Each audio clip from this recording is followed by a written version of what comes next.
स्वाध्याय 3.1 मधील हे पहा, हे दुसऱ्या नंबरचं गणित आहे आणि इथे पहा 1/1 गुणाकारामध्ये 2 हे सगळे प्लस आहेत आणि त्यामध्ये 1 आहे अंशामध्ये. छेदस्थानी काय केले बघा, 1 गुणिले 2, 2 गुणिले 3, 3 गुणिले 4.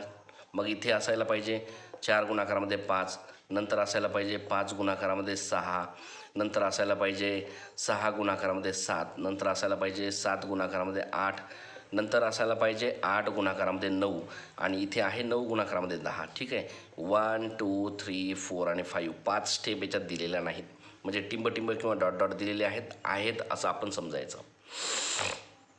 हे गणित करायला डोकं लागते का? नाही. कसं ट्रिक्स न करायचं बघा, बिना डोक्याचंच करूया. कसं करायचं पहा रे बरो, काही गरज नाही आपल्याला डोक्याची. फक्त थोडक्यात माझी ट्रिक्स जी आहे तीच तुम्ही यूज करायची. शेवटची संख्या किती आहे? 10. असं जर गणित आलं तर ही ट्रिक्स वापरायची 100%. फक्त 30 सेकंदामध्येच गणित झालं पाहिजे, त्याच्यापेक्षाही कमी.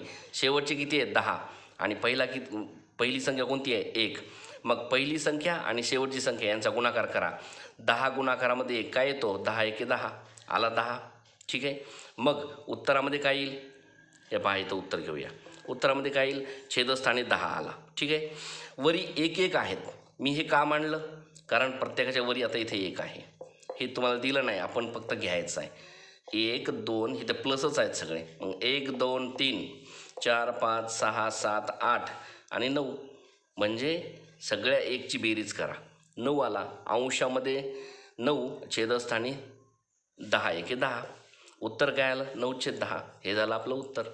जास्त डोकं खर्च करायची गरज पडली का? वेळ गेला का आपला जास्त वाया?